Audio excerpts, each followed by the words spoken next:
Hello আসসালামু সবাইকে। So এবার আমি সেমিস্টার ব্রেকে গিয়েছিলাম আমার খালামণিদের বাসায়। সো আমি কী করছি, কী খাইছি, কী আপ্যায়ন পাইছি তা নিয়ে থাকবে আজকে ভিডিও। তো আমি ফার্স্টে সাভার যাই, এটা আমার খালামণির নিউ বাসা। তো এটা ওরা নতুন 2 তলা করছে, ইন্টেরিয়রের কাজ চলতেছে, কাজ শেষ হলে আমি ভালো করে ভিডিও দিব।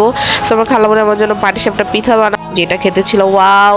তাই সবাই বড় ছিল কয়েকদিন আগে, তো আমি বসে আমি বরফি খাবো, তো আমার জন্য বরফি এগুলো রেখে দেয়। আমি গিয়েছিলাম আমার ছোটো খালামণির বাসায়, এটা আমার হলো দ্বিতীয় খালামণি, তার ছেলে প্রবীণ ভাইয়া। তো সেও আসছিল তার খালামণির বাসায়। সো পরের দিন আমি টিশা রহনা চলে যাই আমার বড় খালামণির বাসা। তো খালু আমাদের অটো করে দেয়।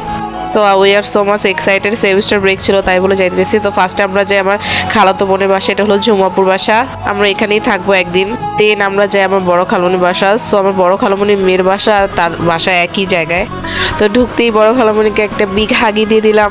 দেন আমার খালামণির বাসার পাশে আমার মামার বাসা, তো আমরা মামার বাসায় চলে গেলাম।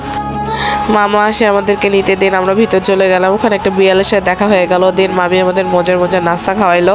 আমরা চলে গেলাম আমার ঝুমাপুর বাসায়, যে আমাদের জন্য এতগুলো আইটেম তৈরি করছে, তাও এত এফোর্টস দিয়ে। থ্যাংক ইউ সো মাচ আপু। তো এটা হলো আমার সুন্দরী ছোট খালামণি, এটা হলো আমার সুন্দরী বড় খালামণি। সবাই বলো আমাকে আমাকে সাবস্ক্রাইব করতে।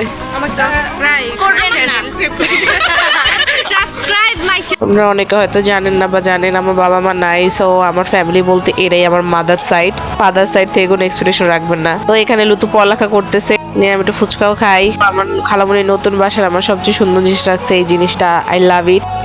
সো এখনো অনেক কাজ চলতেছে, জাস্ট ওরা বাসা বানাইছে, এখনো অনেক কিছু সাজাইতে হবে, গুছাইতে হবে। তো সকাল সকাল আমাদের খালু গাড়ি করে দেয়, আমরা 5:30টার দিকে ওয়েট করতেছি গাড়ির জন্য, বিকজ চলে যেতে হবে, বেশিক্ষণ থাকা যাবে না। বাট যতটুকু দিন ছিলাম অনেক খুশি ছিলাম, অনেক হ্যাপি ছিলাম, অনেক এনজয় করছি।